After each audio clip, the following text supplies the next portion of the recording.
E já começa a agir, né? Mudanças esperadas para o Flamengo, então, para 2025, para esse próximo triênio, né, cara? Tudo bem? Bem-vindo ao Tanário. Fala, Bené, Camelinha, Jéssica, Raed, todo mundo que tá ligado aqui com a gente. O Flamengo ainda vai começar a agitar esse mercado aí em breve, mas mudanças já ontem, né, na diretoria. Um novo presidente vai assumir na semana que vem, na quarta-feira, dia 18, mas já ganhou a eleição ontem. E essas movimentações, né, em relação ao clube, até em relação à contratação, elas vão começar a ser feitas agora. Por exemplo, o nome do Roger Guedes, que hoje saiu no noticiário, uma notícia até dos nossos companheiros aqui, o Caio Mota e a Emanuele Ribeiro.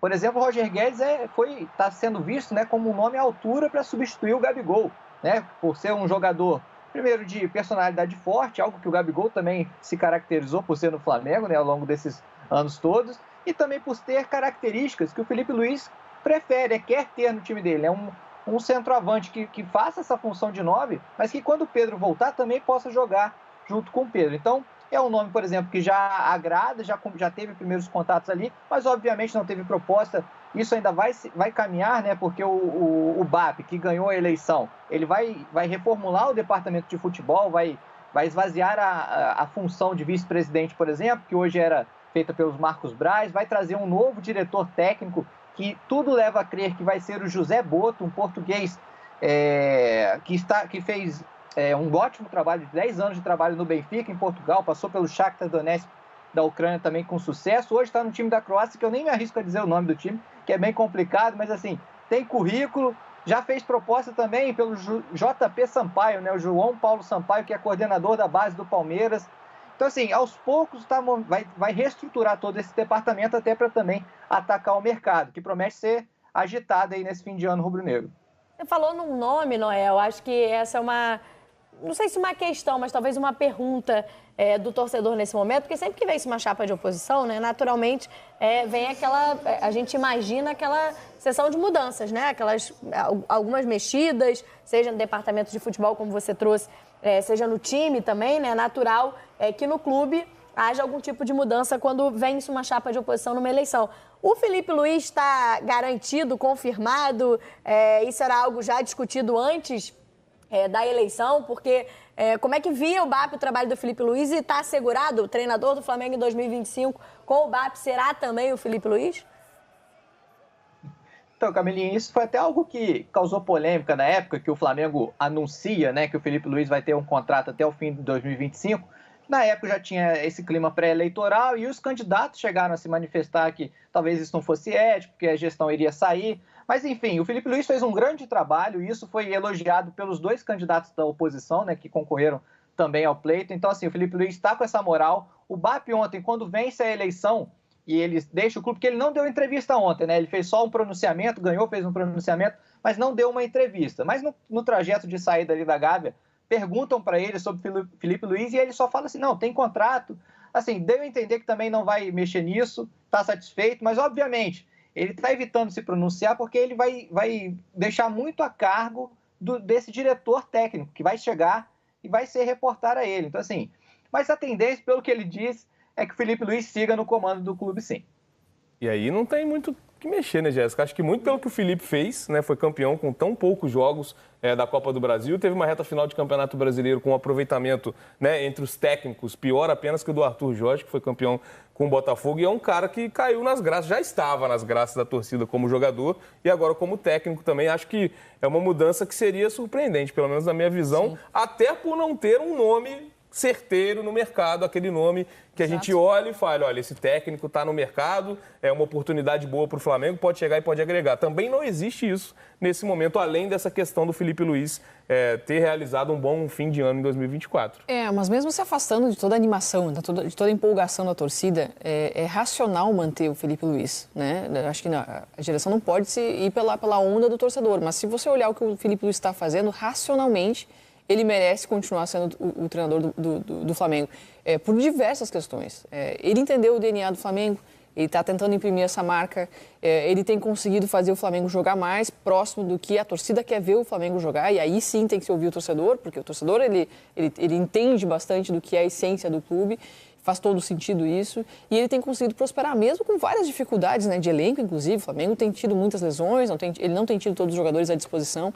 Então, eu acho que é interessante para o Flamengo poder contar com ele. A gente vai descobrir lá na frente que o Felipe Luiz é, de fato, como treinador. Um jogador a gente sabe, como ídolo também, mas o treinador que o Felipe Luiz é, só o tempo vai nos dizer. Pode ser que lá na frente a gente perceba que ele é um cara para estar na Europa. Né? Daqui a pouco ali na frente a gente percebe que, poxa, dependendo da situação, ele é o cara ideal.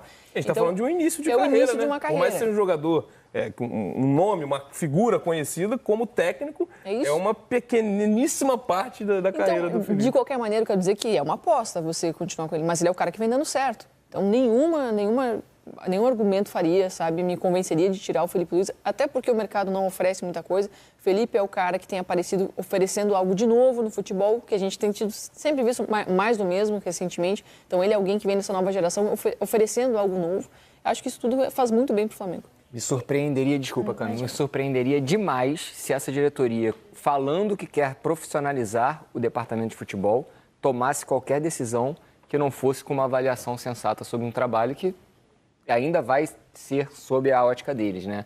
O Felipe Luiz, a partir de janeiro, estará sob a ótica do novo presidente, do novo departamento de futebol, e aí sim ele poderia ser avaliado. Desculpa, Câmara. Não, era sobre isso mesmo, que é um ponto que os colegas têm trazido, né, o Noel e os amigos que acompanham o dia a dia do Flamengo, que algo no discurso dessa nova diretoria é profissionalizar cada vez mais o departamento de futebol, até tentando modificar o estatuto no sentido de tirar um pouco da responsabilidade dos vice-presidentes, que teoricamente, né, teoricamente não, na prática, mas no estatuto são não remunerados, para profissionais, seja o diretor técnico, o coordenador técnico, como trouxe o Noel, e essa é uma mudança importante na maneira como o clube vem sendo conduzido. O futebol é conduzido no clube há muitos anos, tanto que mexe, inclusive, com o estatuto do Flamengo também. E é algo que foi dito desde o início dessa diretoria, que hoje está eleita como a nova diretoria, como presidente do Flamengo. E aí traz nomes, fala em nomes, inclusive, de outros clubes. Tem o JP Santiago do Palmeiras, enfim, Sampaio. Tem nomes que estão... Sampaio, perdão. Que estão sendo observados para integrarem essa comissão, né? O JP Sampaio, para mim, seria o maior acerto desse primeiro momento da nova diretoria. É, com certeza, disparado o mais capacitado gestor de futebol de base do país, com um pensamento muito na frente de muitos outros. Eu não tenho dúvida nenhuma que esse seria o principal acerto desse novo início de trabalho. O Flamengo, da última gestão, ele esvaziou um pouco as categorias de base. O Flamengo entendeu que os jogadores da base só serviam para lucro financeiro, não lucro esportivo, não retorno esportivo, e sim retorno financeiro. Foram poucos os que deram certo no time profissional, quase nenhum deles teve o espaço de desenvolvimento correto, e o JP Sampaio chegaria para suprir uma lacuna, porque a base do Flamengo perdeu força nos últimos anos. A revelação dos jogadores não está do mesmo nível que quando começou a gestão do Landim. Então, isso aí pode ser um ponto importantíssimo de virada de gestão. Sobre o português, o Boto, eu não posso falar porque eu não acompanhei de perto o trabalho dele, mas são trabalhos que têm uma significância a nível mundial, então vai ser interessante ver como é que seria esse trabalho do Boto também à frente do Flamengo. E falando do JP Sampaio, é uma referência, né? O Palmeiras se tornou uma referência recente em categoria de base em relação a isso. A gente espera que pode ser até uma mudança de mentalidade do Flamengo nas próximas janelas, digamos assim. Claro que a longo prazo, a médio e longo prazo, porque se for acertada essa contratação, ainda vai chegar, ainda vai implementar os métodos, né, o que pensa o JP Sampaio, mas talvez seja até uma mudança de rota em relação a isso, de usar mais a base do que recorrer ao mercado, que é uma forma que o Flamengo tem feito há algum tempo, de ir em contratações certeiras, digamos assim. O Flamengo faz poucas apostas no mercado e também em categoria de base, com frequência, né? Acaba utilizando as categorias de base, como o Raed disse, né? Para lucrar em algumas vendas futuras. O Flamengo está numa situação privilegiada, de pouquíssimos clubes no Brasil, talvez 3 ou 4, de que realmente eles não precisam vender a base para ter recursos. É um clube que é autossuficiente, que tem muita renda, que gera muita renda e consegue lucrar só cuidando das suas contas, né? Não precisa vender uma joia para pagar a conta no final do mês, para equilibrar o orçamento no final do ano, não precisa disso, né? Então, ele tendo essa tranquilidade financeira, Claro, partindo do princípio, né, de uma gestão administrativa responsável, que organize a casa, né, que deixe tudo em dia, o Flamengo ele pode cuidar um pouco mais dos seus ativos, né, da sua matéria-prima, da sua base, do jogador que ele está lançando. A questão que eu acho que atrapalha um pouco o Flamengo é que a pressão em cima do time principal.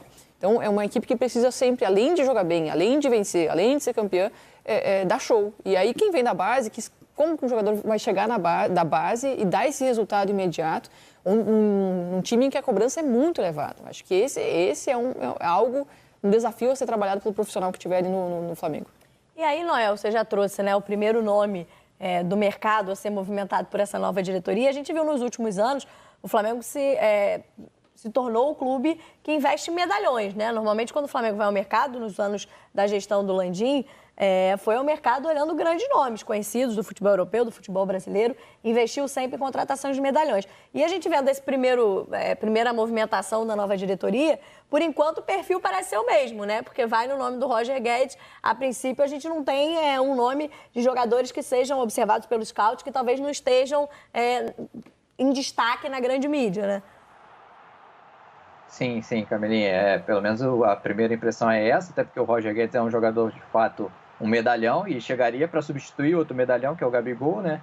Mas o scout também todo deve mudar, a gente vai ter que ver daqui para frente qual vai ser esse perfil de contratação que o Flamengo vai passar a fazer no mercado.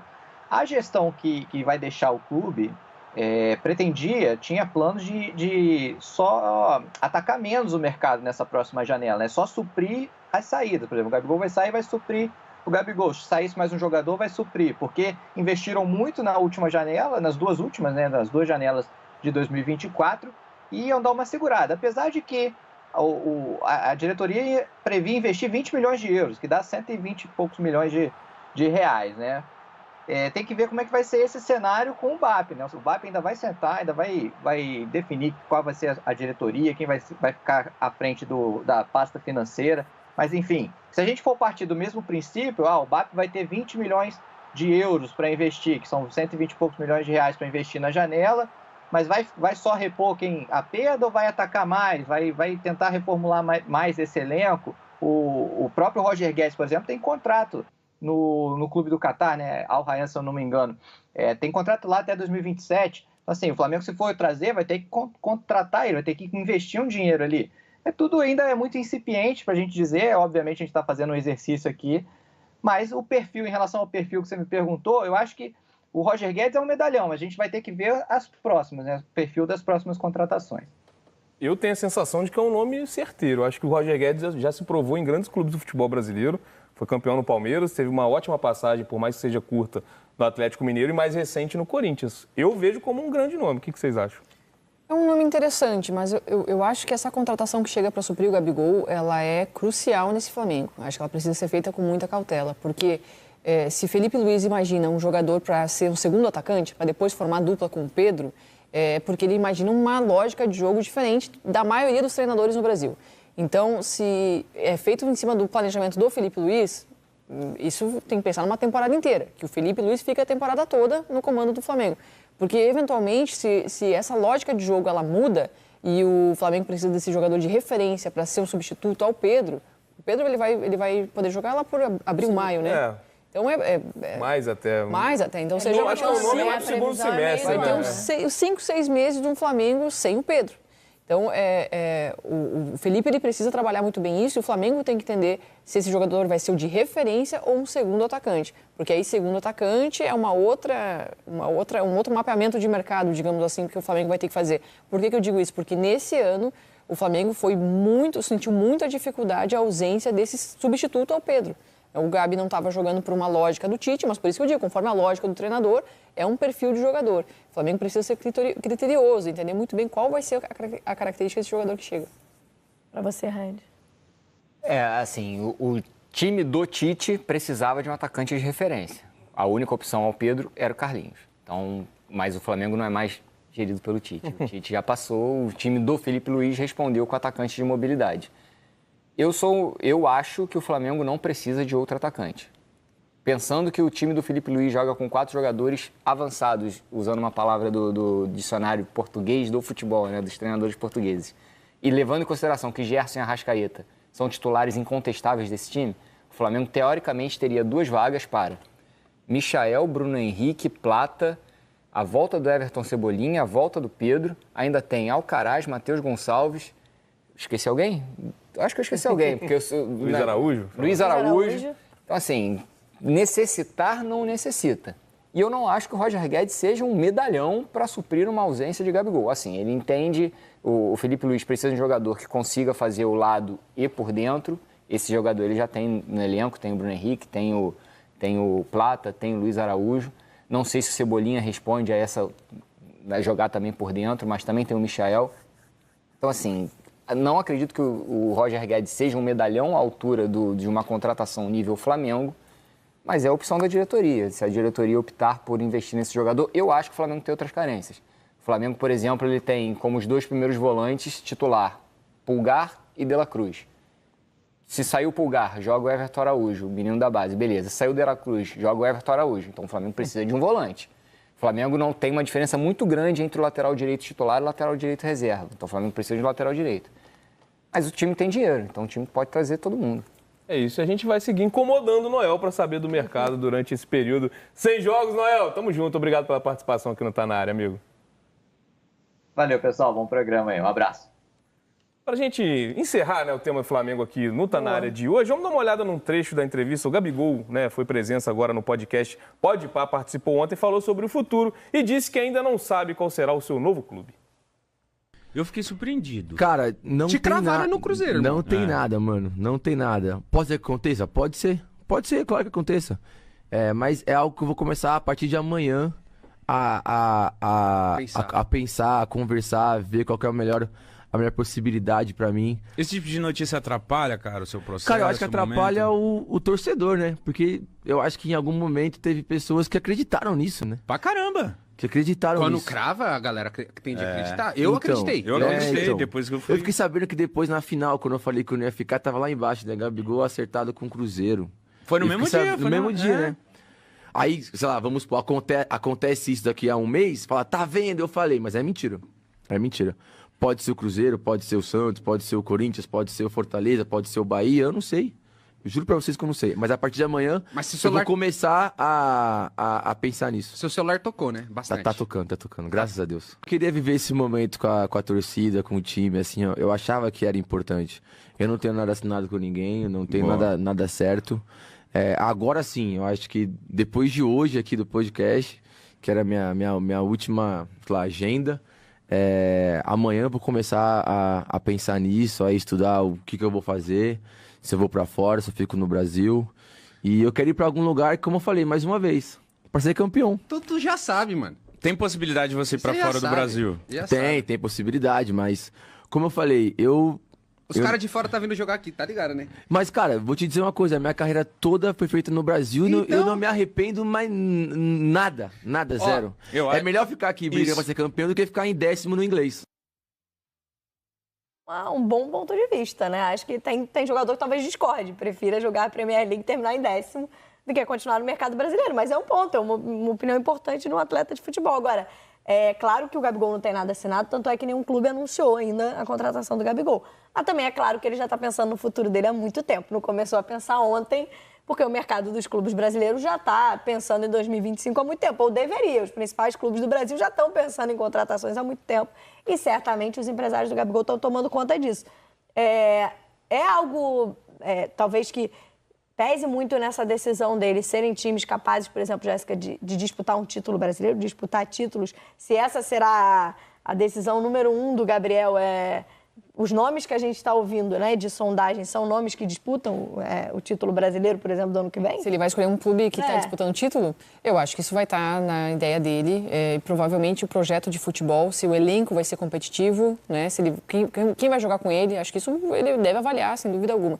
Só que o Gabigol é um jogador caro pra caramba. Sim. Então, assim, as pessoas podem sonhar com esse jogador, podem especular, o telefone dele pode tocar, só que quando ele passa as cifras, pouca gente pode realmente pagar. E pouca gente também, acho, bem da verdade, vai estar disposta a arriscar esse valor. com o Gabi, porque tem toda a questão ainda do doping. É um jogador que ele está há 2 temporadas sem conseguir render. Para mim, o Gabi é um jogador de altíssimo nível, tá? Extremamente competitivo, extremamente decisivo. Jogador difícil de se encontrar com essa estrela, o cara que pega o jogo para si e resolve. O Gabigol é esse cara. Só que ele não tem conseguido render. Então, é apostar num jogador de 2 temporadas atrás, que eu acho que ele ainda pode render, tá? Se tiver focado, eu acho que ele pode render. Mas, levando em consideração isso, o investimento que tem que ser feito para esse jogador, não vai ter tanta gente assim com essa capacidade de fazer esse exercício financeiro para levar o Gabigol para algum time. Eu acho que o Gabi deve ter, sim, algumas sondagens já, provavelmente algumas coisas encaminhadas, deve ter, depender da capacidade financeira de cada clube, e ele deve estar olhando qual é o projeto aí que vai oferecer para ele essa possibilidade de disputar algum título. Fico curiosa para descobrir. Só estou achando essa postura dele um pouco soberba demais. Desde o momento que ele anunciou a saída do Flamengo, ele já estava num clube de uma massa gigantesca, ele já estava sendo campeão com o Flamengo. Então, eu acho que é soberba demais para um jogador. Independente de quem for esse jogador. Eu não vi um jogador falar assim, eu não vi Ronaldo falar assim, eu não vi nem o Neymar falar assim, não vi... Cara, Zico fala assim, não vi o Maestro Júnior falar dessa maneira e o Gabigol está falando dessa maneira. Eu acho que as coisas estão saindo um pouquinho da linha. Mas, sem dúvida, ele é um grande jogador e deve servir um time grande aí na temporada que vem. E nessa linha de raciocínio dele, né, Raed, talvez o Cruzeiro perca pontos por não ser um time que está classificado para a Libertadores no ano que vem, por exemplo. Isso pode pesar também no raciocínio do Gabigol, que é o maior artilheiro brasileiro em Libertadores. Na hora de escolher um futuro de estar num time que vai disputar a Libertadores ou Sul-Americana. Nem o Santos, que também foi citado. Exato. Isso pode pesar também. O futuro futuro próximo ou o futuro a médio prazo? Também depende, né? Um projeto, às vezes, quando o Gabriel chega ao Flamengo, o Flamengo estava na disputa da Libertadores, mas ele não se imaginava que teria a glória logo no primeiro ano. Então, era um projeto que se iniciava quando ele chega no Flamengo em 2019 também. O Santos também não está em disputa de Libertadores. Santos sem técnico. O Cruzeiro com o Fernando Diniz, que eu acho que não encaixa tão bem o estilo de jogo do Gabriel. Quais seriam as outras opções no futebol brasileiro? O próprio Corinthians, que teve aquela sondagem absurda no início do ano passado, contratou o Memphis Depay. Ele joga em todos os outros que estão na Libertadores. Eu acho que sim, mas aí tem a questão de quem consegue pagar, né? No Corinthians, eu acho que ele encaixaria... Se o Corinthians perdeu o Yuri Alberto como poderia, se perdesse, como poderia perder, sondagens absurdas, talvez seria um encaixe ali bacana, o Gabriel com o Depay. Mas, assim, tem que ver também. O projeto vai ser apresentado a ele. A gente está aqui fazendo ilações, né? Capacidade para contratar o Gabi, o Palmeiras tem, né? O Cruzeiro que a gente já falou, aí tem o Santos que depende de vários fatores. Mas a gente sabe que no Brasil sempre tem um jeito, né? Alguém chega, alguém investe dinheiro, um patrocinador aparece e as coisas se realizam, assim, com uma facilidade enorme. Agora, posso dar uma cornetada? Aham. Porque o Gabriel falou, né, no podcast que ele não assinou com ninguém, é a palavra dele, tá tudo certo, a palavra dele, não assinei com ninguém, o pessoal falou, mas não tem nada assinado. Ele também falou que não tinha vestido a camisa do Corinthians. Falou que era montagem, Falou que era montagem. Exato, bem lembrado. Assim, pode muito bem ele ter se reunido, aceitado determinadas condições de determinados clubes, mas não assinou com ninguém, tá tudo certo. Tá tudo dentro do jogo também. Agora, falar que é mentira, que ele não ouviu propostas... Difícil.